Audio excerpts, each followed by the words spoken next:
NEET ക്രമക്കേടിനെതിരായ സമരവിജയ ആശ്വാസം നൽകുന്നുവെന്ന് പരീക്ഷ റദ്ദാക്കിയതിൽ മനംനൊന്ത് ആത്മഹത്യ ചെയ്ത കാസർഗോഡ് പൂച്ചക്കാട് സ്വദേശി ഐജ മഹേഷിന്റെ അമ്മ രാധിക. കുടുംബവുമായി ജോൺ ബ്രിട്ടാസ് എംപിയും ഡിവൈഎഫ്ഐ അഖിലേന്ത്യാ പ്രസിഡന്റ് എ റഹീം എംപിയും വീഡിയോ കോളിൽ സംസാരിച്ചു.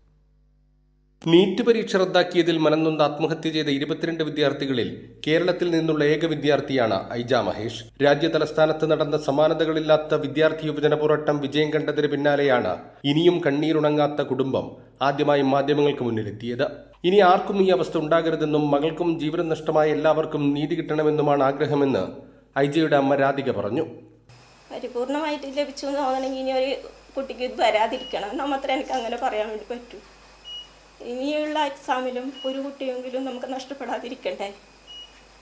ഈ സമരത്തിന്റെ വിദ്യ അതിനൊരു വഴിയൊരുക്കട്ടെ എന്ന് ആഗ്രഹിക്കുന്നുണ്ട്. ഇത്രയും ആൾക്കാർ അവിടെ പോയി കുട്ടികൾക്ക് വേണ്ടി ഇത്രയും ശ്രമിച്ചില്ലേ, അത് ഏറ്റവും വലിയൊരു കാര്യമായിട്ടാണ് കാണുന്നത്. ഒരു എക്സാം വർഷത്തിൽ ഒരു എക്സാം മാത്രമേ നീറ്റ് എക്സാം നടത്തുന്നുള്ളൂ. അപ്പോൾ അതിൻ്റെതായ ഇത് വാല്യൂ കൊടുത്തിട്ട് വേണ്ട ഓരോ എക്സാം നടത്താൻ വേണ്ടിയിട്ട് അതവർ ചെയ്തില്ല. സർക്കാർ അതായിരുന്നു ചെയ്യേണ്ടിയിരുന്നത്. കുട്ടികളെ ഊണും ഉറക്കും നഷ്ടപ്പെട്ടിട്ട് അതും ഒരു വർഷം മാത്രമല്ല 3ഉം 4ഉം തവണ എഴുതുന്ന കുട്ടികളുണ്ട്. അപ്പോൾ അവരുടെ മാനസികാവസ്ഥയും കൂടി പരിഗണിക്കണം. രാജ്യസഭാ എംപി ജോൺ ബ്രിട്ടാസും ഡിവൈഎഫ്ഐ അഖിലേന്ത്യാ പ്രസിഡന്റ് എ റഹീമും കുടുംബാംഗങ്ങളുമായി വീഡിയോ കോളിൽ സംസാരിച്ച പിന്തുണ അറിയിച്ചു.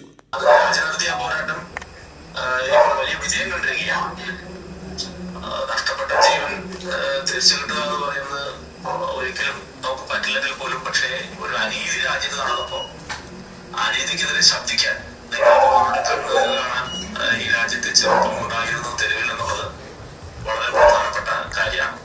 അത് നിങ്ങൾ ആശ്വസിക്കണം. എന്തായാലും നിങ്ങളോടൊപ്പം ഞങ്ങളെല്ലാവരും ഉണ്ടാവും കേട്ടോ. നമുക്ക് മനസ്സിലാവുന്നുണ്ട് നിങ്ങളുടെ ദുഃഖം നമ്മൾ ഉൾക്കൊള്ളുന്നു. യഥാർത്ഥത്തിൽ ഞങ്ങളിപ്പോൾ ഇവിടെ RML ഹോസ്പിറ്റലിൽ ഇവിടുത്തെ പാർലമെന്റ് മാർച്ച് ഗുരുതരമായി പരിക്കേറ്റ പെൺകുട്ടിയെ കാണാൻ വേണ്ടി വന്നിട്ട് മടങ്ങുകയാണ്. അപ്പൊ യഥാർത്ഥത്തില് നിങ്ങളുടെയൊക്കെ കണ്ണീരിന് വേണ്ടിയിട്ടാണ് യഥാർത്ഥത്തിൽ ആ കണ്ണീരിന് കുടുംബത്തിന് നീതി ലഭിക്കണമെന്നും ഐജി ഉൾപ്പെടെ നീറ്റ് പരീക്ഷാ ക്രമക്കേടിന്റെ ഇരയായി മരണപ്പെട്ടവർക്ക് കേന്ദ്ര സർക്കാർ നഷ്ടപരിഹാരം നൽകണമെന്നും ഡിവൈഎഫ്ഐ കാസർഗോഡ് ജില്ലാ സെക്രട്ടറി രജീഷ് വെള്ളാട്ട് ആവശ്യപ്പെട്ടു. രാജ്യത്താകെ ഇങ്ങനെ മരണപ്പെട്ട ഏതാണ്ട് 23ഓളം കുഞ്ഞുങ്ങളെ നമുക്ക് അവരുടെ രക്ഷിതാക്കൾക്ക് തിരിച്ചു കൊടുക്കാൻ വേണ്ടി കഴിയില്ല. പക്ഷേ ഇനി നമ്മുടെ രാജ്യത്ത് ഇത് ആവർത്തിക്കാൻ വേണ്ടി പാടില്ല.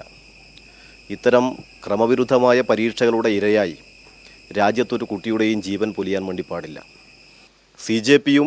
CJPയോട് ഐക്യപ്പെട്ടുകൊണ്ട് SFIയും DYFIയും ഉൾപ്പെടെയുള്ള സംഘടനകളെല്ലാം മുന്നോട്ട് വെച്ച ആവശ്യം ആ കുട്ടികളുടെ കുടുംബത്തിന് അർഹമായ നഷ്ടപരിഹാരം നൽകാൻ വേണ്ടി തയ്യാറാകണം.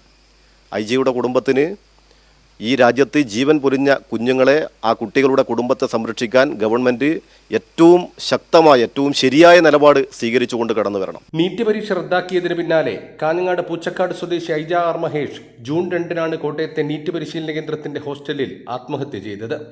നീറ്റ് പരീക്ഷ റദ്ദാക്കിയതിന്റെ മാനസിക സമ്മർദ്ദത്തെ തുടർന്നാണ് ജീവനൊടുക്കുന്നതെന്ന് തെളിയിക്കുന്ന ആത്മഹത്യാക്കുറിപ്പും കണ്ടെത്തിയിരുന്നു. സംഭവത്തിൽ അസ്വാഭാവിക മരണത്തിന് കേസെടുത്താണ് പോലീസ് അന്വേഷണം നടത്തുന്നത്. കൈരളി ന്യൂസ്, കാസർഗോഡ്.